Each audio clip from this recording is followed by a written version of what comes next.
এফালেদি হিন্দু মুছলমানৰ যুঁজ লগাই দিছে, হিন্দু মুছলমানৰ জিংগইজিম তৈয়াৰ কৰি দিছে। দৰ্শকসকল আজিৰ প্ৰথমটো খবৰেই হৈছে এটা ডাঙৰ খবৰ। বিধানসভাত পুলিচে টানিলে, অখিলৰ হাত ফুলি গ'ল। পুলিচৰ টানত হাত ফুলিল বিধায়ক অখিল গগৈৰ। টনা অজোৰা ঠেলা হেঁচাত দুখ পালে অখিল গগৈ। আন্দোলনত নহয়, বিধানসভাৰ ভিতৰত পুলিচী অত্যাচাৰৰ অভিযোগ। অখিলে ক'লে, হাতখন ছিঙি যাব বুলি ভাবিছিলোঁ। আজি বিধানসভাৰ পৰা বহিষ্কাৰ কৰা হ'ল অখিল গগৈক। পুলিচৰ টানত হাত ফুলিল বিধায়ক অখিল গগৈৰ। এটা ডাঙৰ খবৰ। ২ নম্বৰ খবৰটি হৈছে ৰাহুল গান্ধীৰ সাংসদ পদ খাৰিজক লৈ কংগ্ৰেছক তোলাধুনা মুখ্যমন্ত্ৰী হিমন্ত বিশ্ব শৰ্মাৰ। বিধানসভাত কংগ্ৰেছক তোলাধুনা মুখ্যমন্ত্ৰী ডক্টৰ হিমন্ত বিশ্ব শৰ্মাৰ। ৰাহুল গান্ধীৰ সাংসদ পদ খাৰিজ কৰাক লৈ কংগ্ৰেছক উভতি ধৰিলে মুখ্যমন্ত্ৰী হিমন্ত বিশ্ব শৰ্মাই। ২০১৩ চনত ৰাহুল গান্ধীয়ে অধ্যাদেশ ফালি পেলোৱাৰ প্ৰসংগ কংগ্ৰেছক মনত পেলাই দিলে মুখ্যমন্ত্ৰীয়ে। উচ্চতম ন্যায়ালয়ৰ ৰায়ৰ পিছত তদানীতন্ত UPA চৰকাৰে অনা অধ্যাদেশ ফালিছিল ৰাহুল গান্ধীয়ে। দিল্লীৰ প্ৰেছ ক্লাব অৱ ইণ্ডিয়াত অনুষ্ঠিত সংবাদমেলত অধ্যাদেশৰ কপি ফালি পেলাইছিল ৰাহুল গান্ধীয়ে। তাকে আজি বিধানসভাত সেই প্ৰসংগক টানি আনি মুখ্যমন্ত্ৰী হিমন্ত বিশ্ব শৰ্মাই সমালোচনা কৰা দেখা গৈছে কংগ্ৰেছক। সেই প্ৰসংগ টানি আনি কংগ্ৰেছক তোলাধুনা মুখ্যমন্ত্ৰী ডক্টৰ হিমন্ত বিশ্ব শৰ্মাৰ। বিধানসভাত কংগ্ৰেছক তোলাধুনা মুখ্যমন্ত্ৰী ডক্টৰ হিমন্ত বিশ্ব শৰ্মাৰ। এটা ডাঙৰ খবৰ। ৩ নম্বৰ খবৰটি হৈছে এটা ডাঙৰ খবৰ। আপুনি জিপে' অৰ্থাৎ গুগল পে', ফোনপে', পে'টিএম ব্যৱহাৰ কৰে নেকি? যদি কৰে তেনেহ'লে আপোনালোকৰ বাবে এটা বেয়া খবৰ। এতিয়াৰ পৰা আপুনি দিব লাগিব কৰ, অৰ্থাৎ টেক্স দিব লাগিব। যদি আপুনি গুগল পে', ফোনপে', পে'টিএম ব্যৱহাৰ কৰে তেনেহ'লে আপোনালোকৰ বাবে এটা খুবেই বেয়া খবৰ। এতিয়াৰ পৰা আপোনালোকে গুগল পে', ফোনপে', পে'টিএমতো টেক্স দিব লাগিব। পইচা পঠিয়ালেই দিব লাগিব আপোনালোকে এক্সট্ৰাকৈ টেক্স, নিজে নিজে টেক্সটো কাটি দিব। ২,০০০ টকাতকৈ অধিক লেনদেন কৰিলেই ভৰিব লাগিব কৰ, অৰ্থাৎ টেক্স। ১ এপ্ৰিলৰ পৰা কৰ দিবলৈ সাজু হওক আপুনি। সকলো UPI লেনদেনতে ভৰিব লাগিব অতিৰিক্ত ধন। লাগিলে যিকোনো এপ্লিকেশ্যনে নহওক কিয়, আজিকালি যি নতুন নতুন এপ্লিকেশ্যন ওলাইছে সেই এপ্লিকেশ্যনবিলাকতো UPI থাকে। UPI মাধ্যমত যদি আপোনালোকে লেনদেন কৰে, লাগিলে গুগল পে', ফোনপে' বাহিৰে বেলেগ এপ্লিকেশ্যনো হওক ট্ৰেনজেকশ্যনৰ, তাতো আপোনালোকে এক্সট্ৰাকৈ টেক্স পৰিশোধ কৰিব লাগিব। National payment corporation of India চমুকে NPCI জাৰি কৰিছে এই নিৰ্দেশনা। গুগল পে', ফোনপে', পে'টিএম ব্যৱহাৰ কৰা সকলৰ বাবে এটা বেয়া খবৰ। এতিয়াৰ পৰা আপোনালোকে যদি UPI মাধ্যমেৰে পইচা ট্ৰেনজেকশ্যন কৰে, যদি আপোনালোকে UPI ব্যৱহাৰ কৰে তেনেহ'লে আপোনালোকে এতিয়াৰ পৰা টেক্স পৰিশোধ কৰিব লাগিব। ৪ নম্বৰ খবৰটি হৈছে মুখ্যমন্ত্ৰী আৰু ৰকিবুল হুছেইনৰ মাজত বিধানসভাত তীব্ৰ বাকবিতণ্ডা। তাৰ লগতে মুখ্যমন্ত্ৰীৰ ভাষণৰ সময়ত বিধানসভাত তীব্ৰ হুলস্থুল। ১৫ মিনিটৰ বাবে সদন স্থগিত ৰখা হৈছে।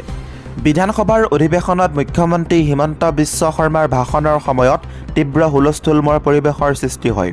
মুখ্যমন্ত্ৰীয়ে ভাষণ দিবলৈ আৰম্ভ কৰাৰ লগে লগে হুলস্থুল আৰম্ভ কৰে বিৰোধী বিধায়কসকলে। কংগ্ৰেছৰ বিধায়কসকলে থিয় হৈ হুলস্থুল আৰম্ভ কৰে সদনত। ৰাহুল গান্ধীৰ বিষয়টোক লৈ কংগ্ৰেছে সভা স্থগিতৰ প্ৰস্তাৱ আনিছিল।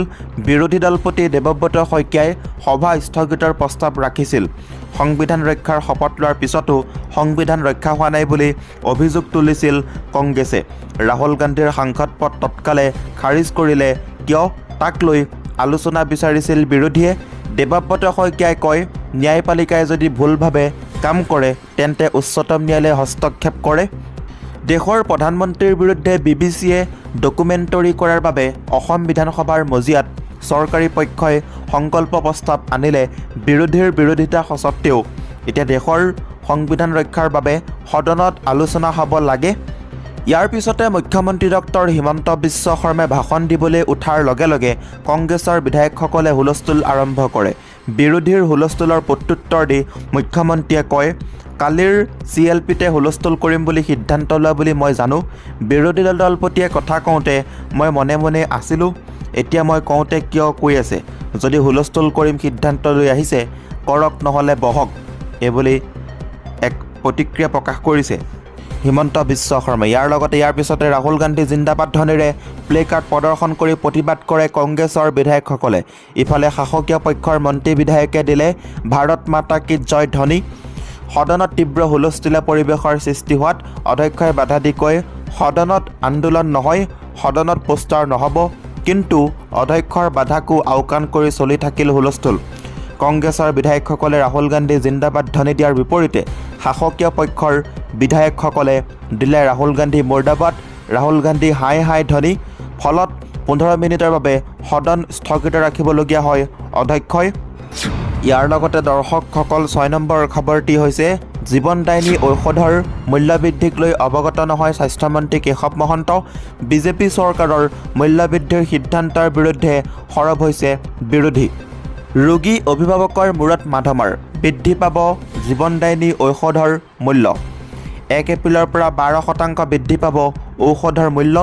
জীৱনদায়িনী ঔষধৰ মূল্য বৃদ্ধিৰ পিছতে প্ৰতিক্ৰিয়া হৈছে সমাজৰ সৰ্বস্তৰৰ লোকৰ মাজত, কিয়নো ইতিমধ্যে শেহতীয়াকৈ কেইবাবাৰো মূল্যবৃদ্ধি ঘটিছে জীৱনদায়িনী ঔষধৰ।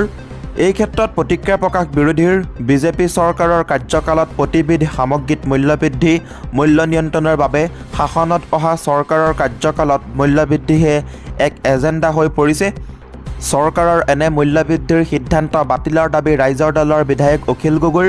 চৰকাৰী হস্পিটেলত সামান্যতম ঔষধ যোগানত ব্যৰ্থ হোৱা চৰকাৰৰ মাথো জনতাক টেটু চেপি ধৰিছে। বিজেপি চৰকাৰৰ এনে নীতিৰ পৰা জনতা পৰিত্ৰাণ পোৱাৰ সময় অহা বুলি দাবী কংগ্ৰেছী বিধায়ক নুৰুল হুদাৰ। পিছে স্বাস্থ্য বিভাগত অহা এই বৃহৎ আপডেটৰ পিছতো কিন্তু ৰাজ্যৰ স্বাস্থ্যমন্ত্ৰী কেশৱ মহন্ত অৱগত নহয় জীৱনদায়িনী ঔষধৰ মূল্যবৃদ্ধিক লৈ। 7 নম্বৰ খবৰটি হৈছে গুৱাহাটী উচ্চ ন্যায়ালয়ত মুখ থেকেচা GMCৰ। মহানগৰীত চলাব পাৰিব মটৰ চালিত ৰিক্সা। এতিয়াৰে পৰা মটৰ বিচ্ছিন্ন কৰা ৰিক্সাসমূহে পুনৰ সংযোগ কৰিব পাৰিব মটৰ। গুৱাহাটীত পূৰ্বৰ দৰে চলিব মটৰ ৰিক্সা। মটৰ চালিত ৰিক্সা চালকৰ ক্ষেত্ৰত সকাহ প্ৰদান কৰিছে গুৱাহাটী উচ্চ ন্যায়ালয়ে। 2022 বৰ্ষৰ ডিচেম্বৰ মাহত ৰিক্সাসমূহত মটৰ সংযোগ বিচ্ছিন্ন কৰাৰ বাবে গুৱাহাটী পৌৰ নিগমে জাৰি কৰিছিল নিৰ্দেশনা। মহানগৰীৰ বিভিন্ন স্থানত চলিছিল ৰিক্সা জব্দ কৰাৰ অভিযান। ইয়াৰ পিছতে পৌৰ নিগমৰ নিৰ্দেশনাৰ বিৰুদ্ধে গুৱাহাটী উচ্চ ন্যায়ালয়ৰ কাষ চাপিছিল সদৌ অসম মটৰ ৰিক্সা চালক সন্থা। প্ৰায় 3 মাহৰ পিছত গুৱাহাটী উচ্চ ন্যায়ালয়ে মটৰ ৰিক্সাৰ ক্ষেত্ৰত সেউজ সংকেত প্ৰদান কৰে। ন্যায়ালয়ৰ এই ৰায়ৰ পিছতে এতিয়া হাঁহি বিৰিঙিছে ৰিক্সা চালকসকলৰ মাজত। এতিয়াৰে পৰা মটৰ বিচ্ছিন্ন কৰা ৰিক্সাসমূহে পুনৰ সংযোগ কৰিব পাৰিব মটৰ।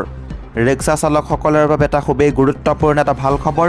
উচ্চতম ন্যায়ালয়ে ৰায় প্ৰদান কৰিছে যে এতিয়াৰ পৰা আপোনালোকে ৰিক্সাত যদি মটৰ লগায় তেনেহ'লে কোনো অসুবিধা নাই, মটৰ সংযোগ কৰিব পাৰিব আপোনালোকে। তো দৰ্শকসকল, আজিৰ এই ভিডিঅ'টোৰ মাধ্যমেৰে আপোনালোকক বহুকেইটা গুৰুত্বপূৰ্ণ খবৰ দিব চেষ্টা কৰিলোঁ। যদি আপোনালোকৰ খবৰকেইটা শুনি ভাল লাগিছে ভিডিঅ'টো লাইক কৰিব, শ্বেয়াৰ কৰিব। এনেধৰণৰ গুৰুত্বপূৰ্ণ খবৰ নিতৌ পাই থাকিবলৈ হ'লে চেনেলটো ছাবস্ক্ৰাইব কৰিবলৈ নাপাহৰিব।